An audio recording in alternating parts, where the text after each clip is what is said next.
alam yang kita tinggali saat ini, terdapat banyak gejala dan tindakan. Ada yang bertindak dengan sendirinya, dan ada juga yang bertindak dengan memperhatikan arah dan tujuan. Bertindak dengan arah itu disebut vektor.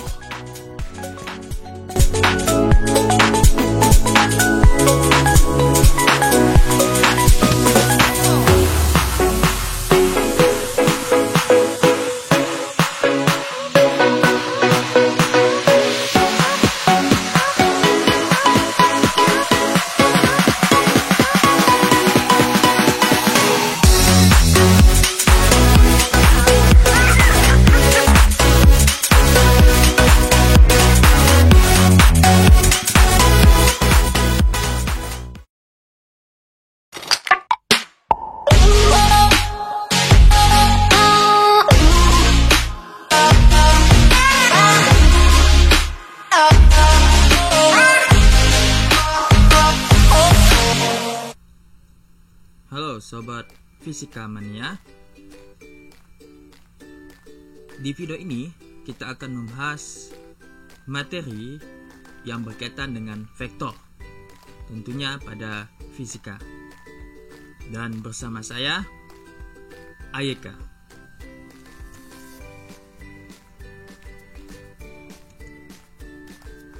Nah, sebelum masuk ke materi vektor, kalian harus tahu bahwa besaran berdasarkan arahnya itu dibagi menjadi dua. Nah, kalau sebelumnya di materi besaran dan pengukuran, besaran itu dibagi berdasarkan satuannya. Nah, berdasarkan satuannya, besaran ada besaran pokok dan ada besaran turunan. Nah, kalau di sini kita fokus ke besaran berdasarkan arahnya. Itu juga dibagi dua. Yang pertama yaitu besaran skalar dan kedua besaran vektor. Besaran skalar merupakan besaran yang hanya memiliki nilai, tetapi tidak memiliki arah. Contoh, panjang, masa, waktu, dan lainnya. Kemudian, besaran vektor merupakan besaran yang memiliki nilai dan arah. Contoh, perpindahan, kecepatan, gaya, dan lainnya.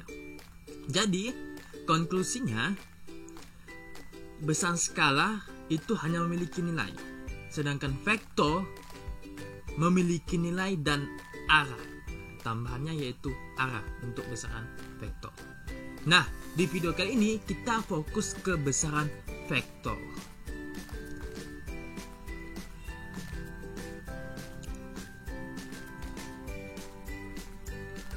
Pada besaran vektor, kita harus ketahui notasi vektor supaya kita dalam membaca suatu materi atau suatu tulisan, kita tahu bahwa oh, ini adalah vektor. Begitu juga dengan melihat simbol. Oh, ini adalah vektor. Nah, yang pertama, vektor itu dapat dituliskan dengan anak panah. Dengan penjelasan, panjang anak panah menyatakan besar atau nilai vektor, sedangkan arah anak panah menyatakan arah vektor. Nah, vektor kan harus memiliki nilai dan harus memiliki arah. Nah, pada anak panah ini, panjang anak panah ini merupakan besarnya atau nilainya, sedangkan arah anak panah ini merupakan arah vektornya. Nah, kemudian vektor dapat dinyatakan dengan notasi atau lambang. Nah, ini penulisannya. Kalau tadi menggambar vektor, kalau ini dalam bentuk tulisannya. Yang pertama dinyatakan dengan huruf kapital yang diberi tanda anak panah di atasnya. Nah, biasanya untuk tulis tangan untuk melambangkan vektor A, maka untuk tulis tangan biasanya digunakan ini. A diberi tanda panah di atasnya.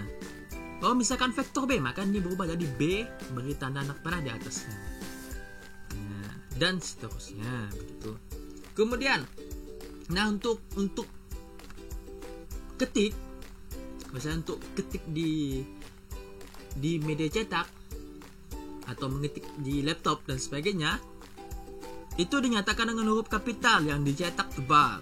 Nah, dicetak tebal atau bold. Kemudian dinyatakan juga dengan huruf kapital, bisa juga dinyatakan dengan huruf kapital yang dicetak. Oh, maksudnya ini bukan tebal nih, tapi dicetak miring. Nah, maksudnya ini miring. Nah, ini dicetak miring. Nah, itu adalah notasi vektor. Kemudian kita lanjutkan untuk menggambar vektor. Nah, kita fokuskan menggambar vektor.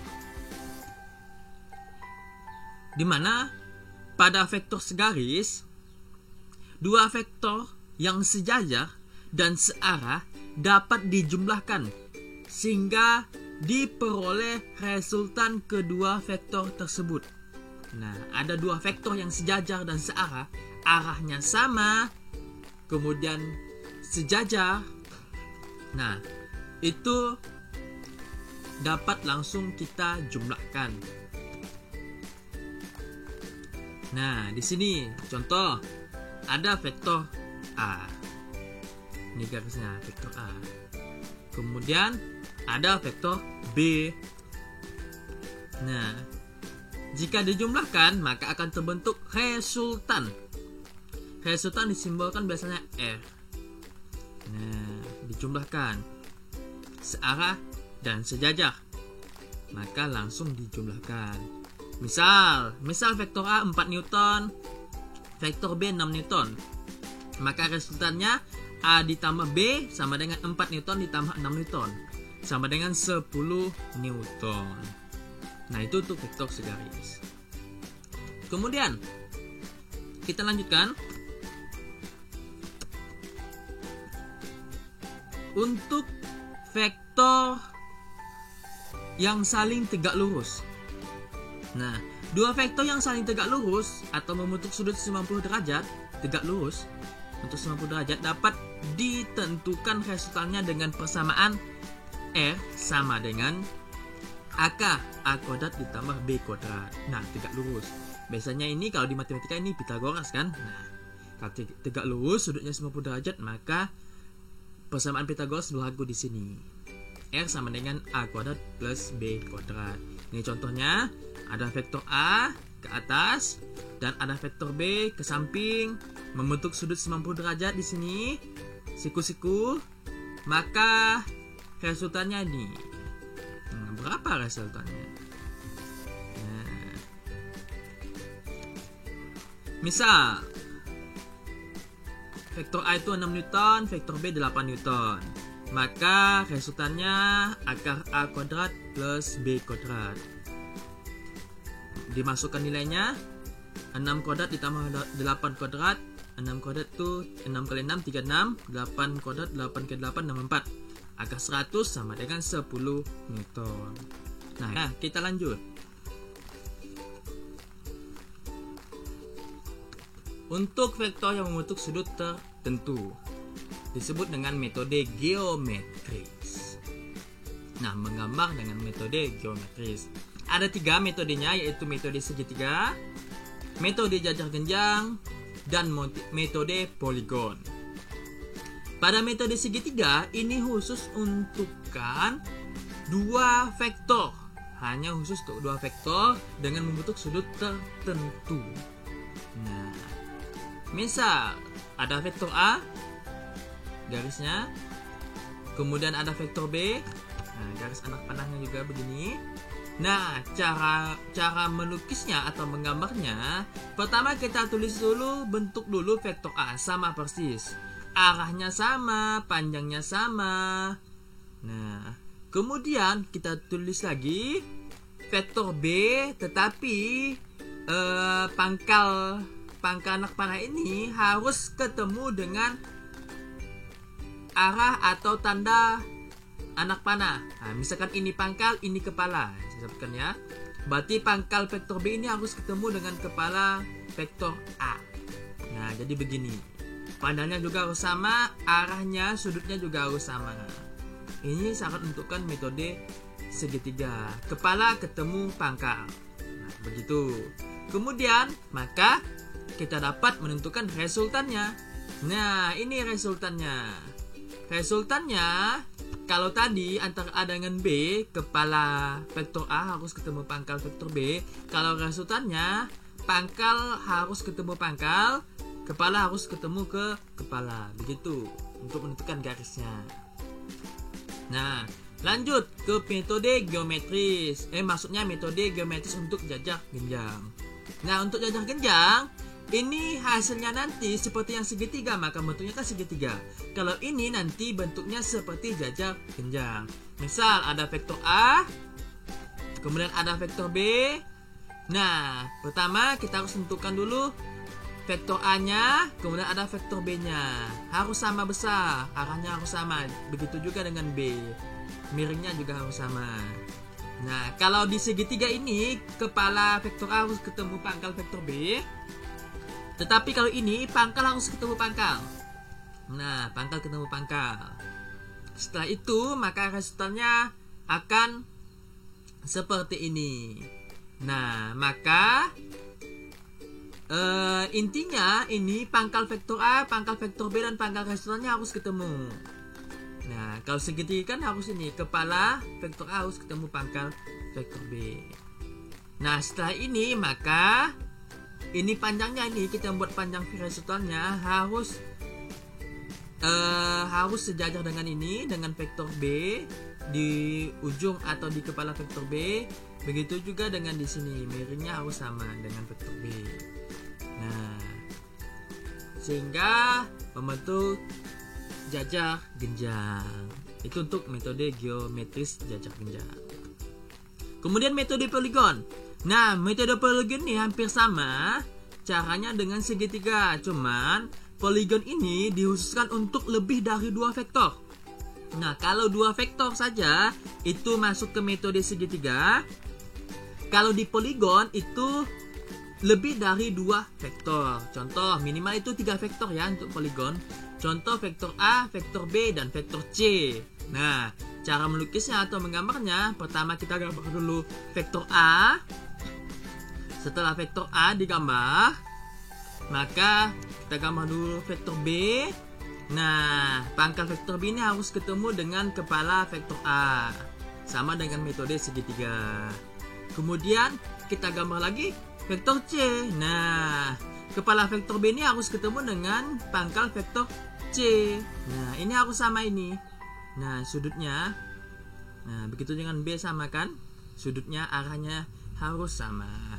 Kemudian barulah kita tarik resultannya dari pangkal vektor A menuju ke kepala vektor C.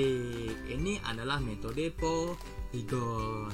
Bagaimana kalau lebih dari 3, misalkan 4, 5, 6? Nah, tinggal ditambah. Nah, vektor D misalkan ditambah di sini, misalkan begini sampai habis. Setelah habis baru kita tarik resultannya. Begitu untuk menggambar atau melukis vektor untuk metode geometris.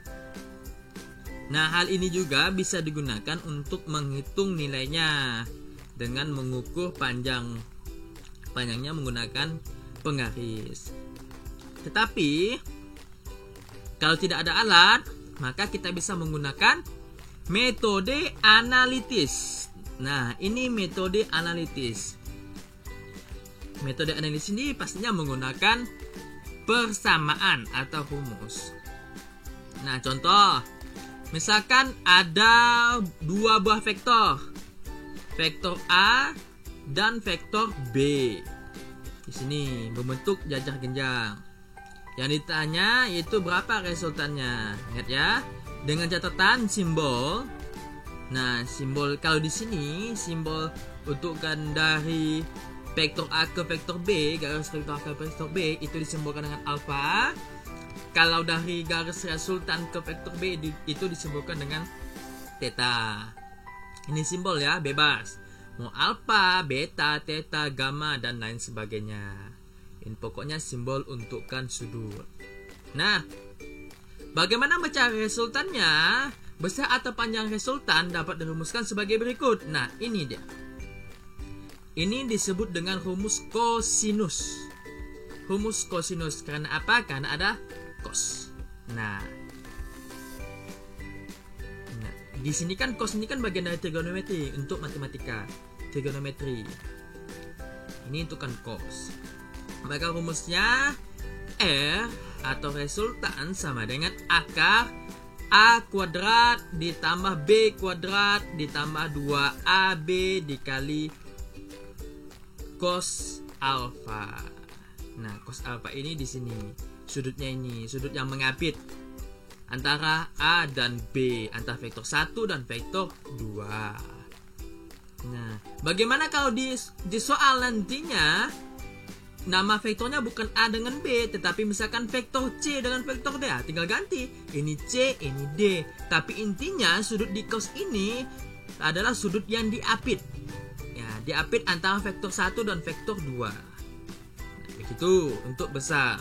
Nah, karena vektor adalah harus memiliki nilai atau besar dan harus memiliki arah, vektor kan ada dua, harus ada syarat vektor kan ada dua, harus memiliki nilai dan arah. Maka kalau hanya besaran saja, maka itu pada dasarnya bukan vektor. Nah, maka kita harus cari arahnya. Nah, setiap vektor pasti memiliki arah. Bagaimana cara mencari arah?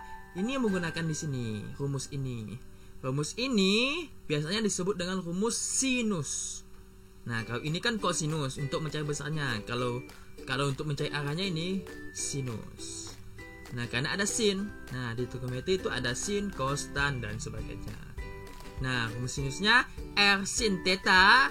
Theta di sini adalah sudut yang diapit antara R dan B, resultan dan vektor B. Nah, kemudian A sin alfa. Sin alfa ini sudut yang diapit antara A dan B. Nah, itu untuk mencari arah resultannya. Nah, contoh dua buah vektor masing-masing memiliki besar A sama dengan 20 Newton dan B sama dengan 10 Newton. Kedua gaya tersebut membentuk sudut 60 derajat. Nah, gayanya membentuk sudut 60 derajat.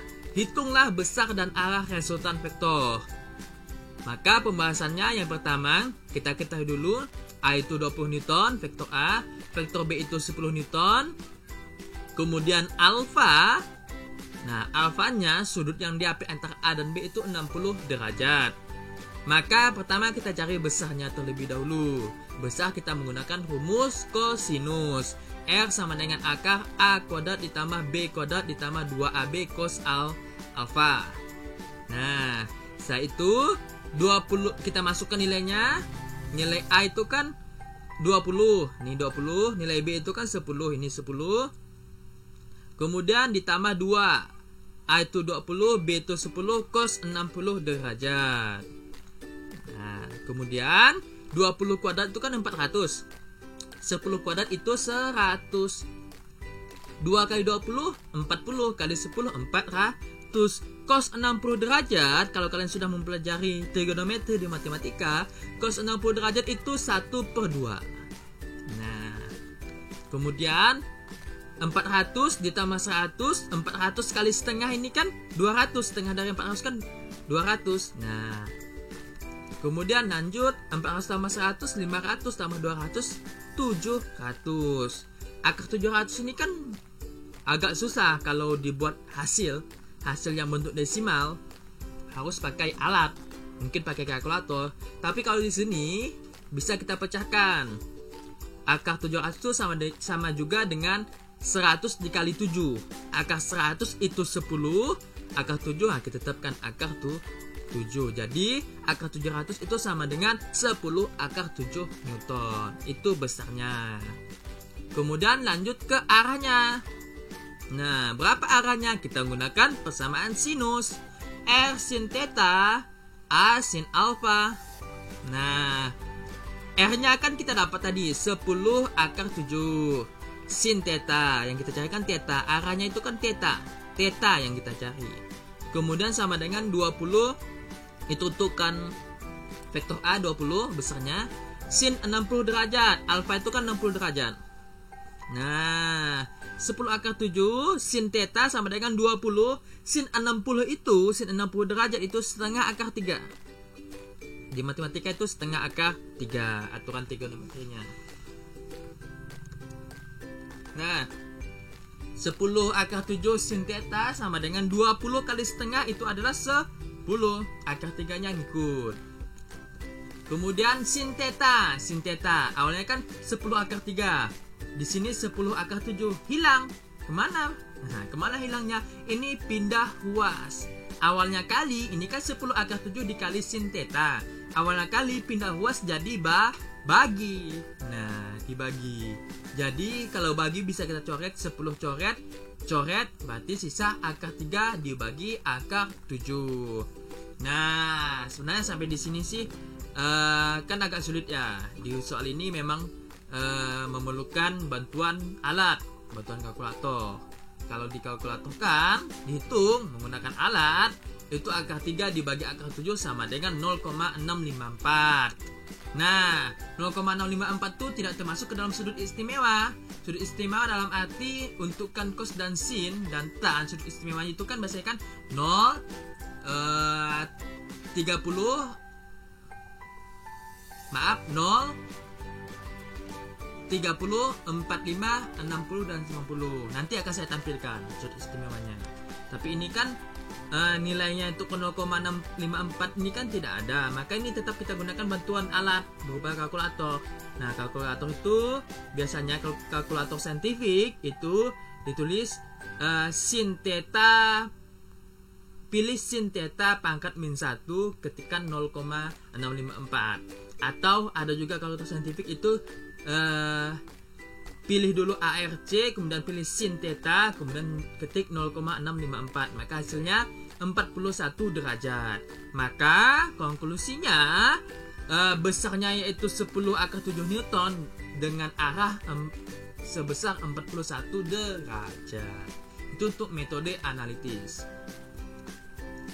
Kemudian kita lanjut ke bagian komponen vektor. Nah, karena kan sudah masuk ke bagian hitung-hitungan nih.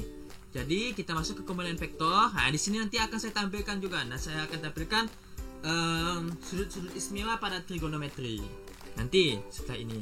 Ya, pertama itu komponen vektor. Komponen vektor itu, nah, biasanya kalau ada satu vektor yang miring ini membentuk sudut, itu ada dua komponen vektornya. Nah, ada komponen vektor pada sumbu X dan ada komponen vektor pada sumbu Y. Di sini X, di sini Y. Nah, kita analisis satu persatu. Untukkan di sumbu X. Sumbu X itu, nah lihat sudutnya kan di sini. Lapiknya antara A dan sumbu X terhadap sumbu X. Nah, di matematika itu di sini kan samping, di sini depan. Depan ini sama dengan Y. Nah, yang samping itu adalah cos. Bahasanya kalau di matematika itu ada cosami. Cos sama dengan samping dibagi miring. Samping dibagi miring. Samping dan miring itu adalah cos. Nah, cos adalah samping dan miring. Cosami, sampingnya AX, miringnya A. Sehingga untukkan di X itu rumus yang kita gunakan AX sama dengan A cos alpha. Nah, A cos alpha. Bagaimana dengan sumbu Y? Sumbu Y itu sumbu Y itu depannya AY. Nah, ini kan sama, depan kan di sini sebenarnya. Tapi kan namanya vektor kan bisa kita pindah-pindahkan. Nah, tadi kan sudah kita pelajari metode geometrisnya, bisa kita pindah-pindahkan. Nah, AY depan per A samping, sehingga di trigonometri itu ada namanya istilah sin demi. Kalau cos kan cos sami, samping miring. Kalau sin demi, depan dan miring. Nah, sehingga untuk kan AY-nya, komponen vektor di Y, komponen vektor A di Y itu sama dengan A cos alfa. A cos alfa. Oh, ini salah, maaf. Saya tulis. Ini maksudnya A sin alfa. A sin alfa ya. Karena ini kan sin. Maaf, ini salah. Nah, kalau di X pakai cos, kalau di Y ini pakai sin. Nah, begitu. Sedangkan untuk kan arahnya gimana? Arahnya alfa. Nah, jangan tertinggal ini arahnya, karena vektor harus memiliki nilai dan arah. Arahnya itu tan. Nah, tan min 1 kalau di kalkulator itu, atau ARC tan sama dengan AX per A. AX per A. Nah, untuk kan mencari arahnya. Nah, kalau ini resultannya A sama dengan AX ditambah AY. Karena AX dan AY ini membentuk siku. Nah, begitu. Ingat ya, A ini adalah vektor A, hanya sekedar simbol. Nanti tergantung dari soalnya. Kalau soalnya membentuk mintanya vektor B, maka di sini A diganti dengan B. Misalkan vektor F1, vektor gaya 1, F1, maka diganti dengan F1. Intinya komponen vektor itu ada dua, AX pada komponen X dan pada komponen Y. Nah, sehingga besar vektor A itu A sama dengan AX pangkat 2 ditambah AY pangkat 2. Nah, begitu. Kemudian, nah ini yang saya bilang tadi. Ini sebenarnya harus kalian hafalkan. Harus hafal. Nah, sudut istimewanya itu 0, 30, 45, 60, dan 90. Nah, kita gunakan trigonometri kan untuk sudut kan ada 6 sebenarnya.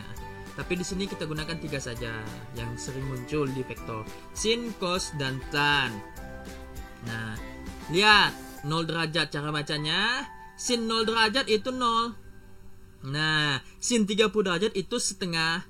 Sin 45 derajat itu setengah akar 2.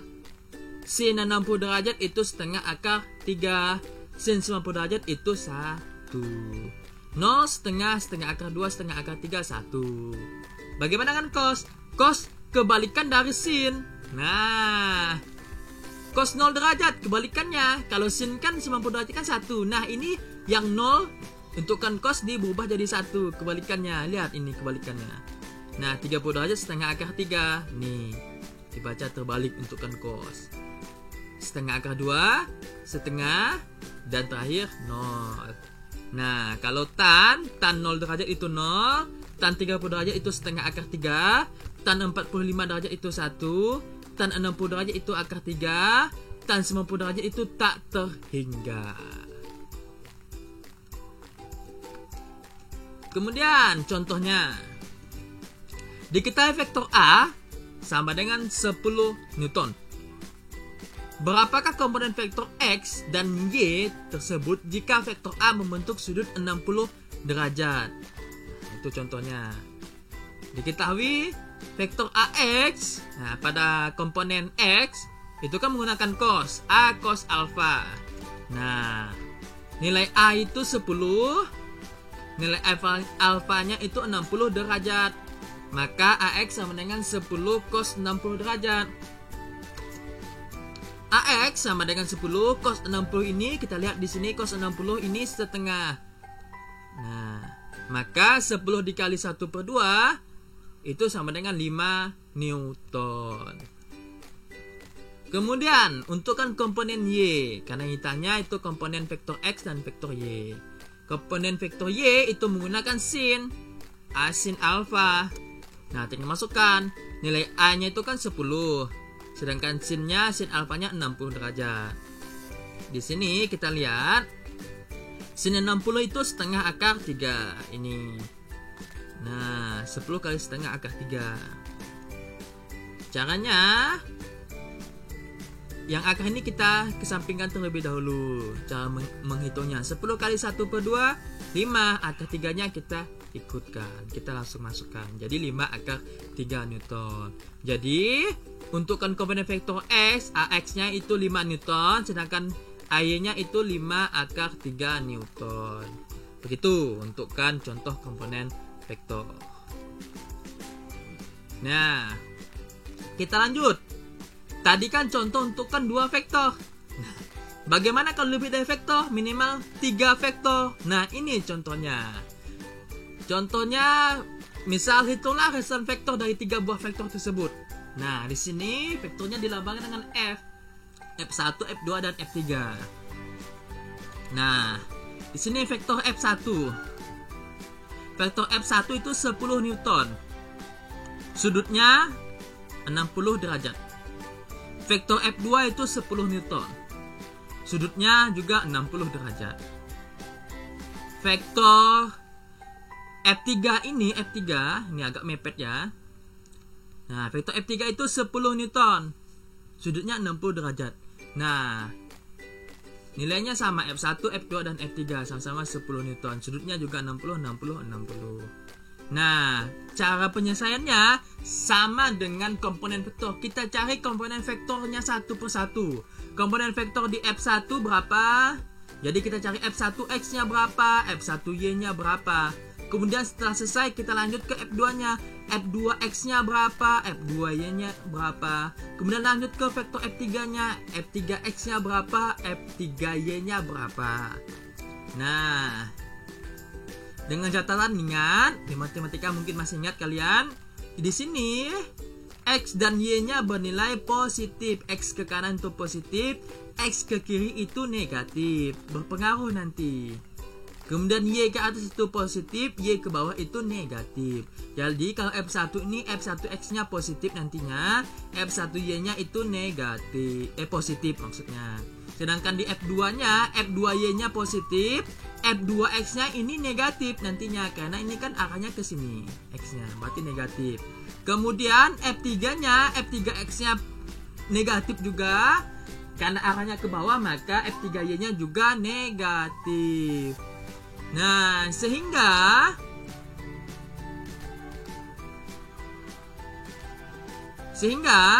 untuk penyelesaiannya F1X, F1 cos theta, kita pakai cos itu kan X, 10 nilainya 10 cos 60 derajat itu 1/2, 10 kali setengah itu 5 Newton F1X nya. Kemudian F1Y-nya, F1 sin theta, 10 sin 60, 10 kali sin 60 kan setengah akar 3, maka 10 kali setengah itu 5 akar 3. Lanjut ke F2X. F2X-nya F2 cos theta, 10 cos 60 derajat. Nah, 10 kali negatif setengah. Kenapa negatif setengah? Karena X di sini, arah F2X ini kan X-nya kan mengarah ke kiri, maka hasilnya negatif. Nah, kalau yang satu ini kan mengarah ke kanan, X-nya positif, maka 10 kali negatif setengah, negatif 5 Newton. Kemudian F2Y. F2Y sama dengan sin theta, 10, F2-nya kan 10. Sin theta, theta-nya 60. Maka 10 sin 60 itu setengah akar 3. Maka kenapa tidak negatif? Karena arahnya ini F2-nya ini masih ke atas, arahnya ke atas. Maka kalau ke atas itu kan masih positif untuk nilai Y-nya. 10 kali setengah itu 5 akar 3. Kemudian F3X. Nah, F3 cos theta, 10 cos 60 derajat sama dengan 10 cos 60 itu setengah tetapi negatif. Karena F3X ini ya, F3 ini kan mengarah ke kiri. Ke kiri X-nya negatif, maka negatif 5 Newton. Kemudian F3Y. F3 sin theta, 10 sin 60 derajat, 10 dikali negatif. Nah, ini kan F3-nya mengarah ke bawah. Kalau ke bawah Y-nya negatif. Sin 60 itu setengah akar 3. Maka hasilnya negatif 5 akar 3.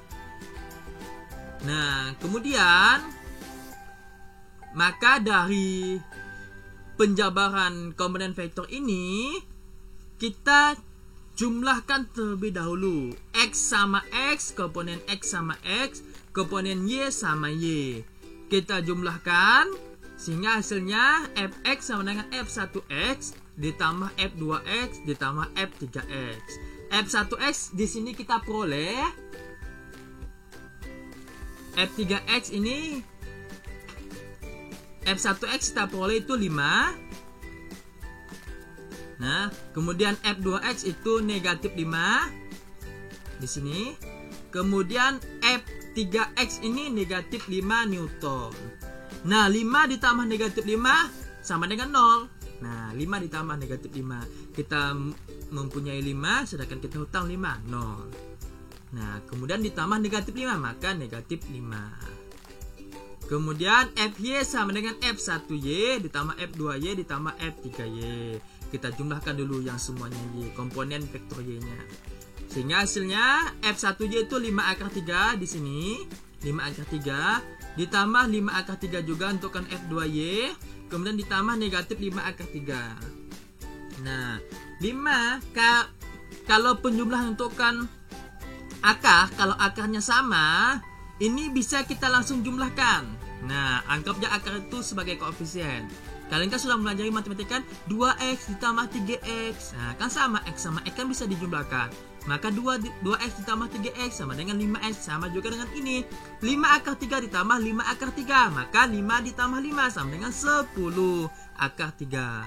10 akar 3 ditambah negatif 5 akar 3. Maka 10 kurang 5, maka hasilnya sama dengan 5. Akar 3 nya ngikut. Nah, kayak gini penjabarannya. 5 ditambah 5 kurang 5, maka hasilnya kan 5 akar 3. Nah, sehingga resultannya akar fx kuadrat ditambah fy kuadrat resultannya. Nah, rumus resultan sama dengan masukkan fx itu kita boleh negatif 5 pangkat 2. Fy kita boleh 5 akar 3 pangkat 2. Nah, negatif 5 kali negatif 5 sama dengan 25. Negatifnya kan, negatifnya hilang. Negatif kan negatif positif. Kemudian 5 akar 3 pangkat 2. 5 kali 5 kan 25. Sedangkan akar 3 kuadrat, kalau akar dikuadratkan akarnya hilang, maka sisa 3. Sehingga 25 ditambah 25 dikali 3. 25 ditambah 25 kali 3 itu 75. 25 tambah 75 itu 100. Akar 100 itu 10 Newton.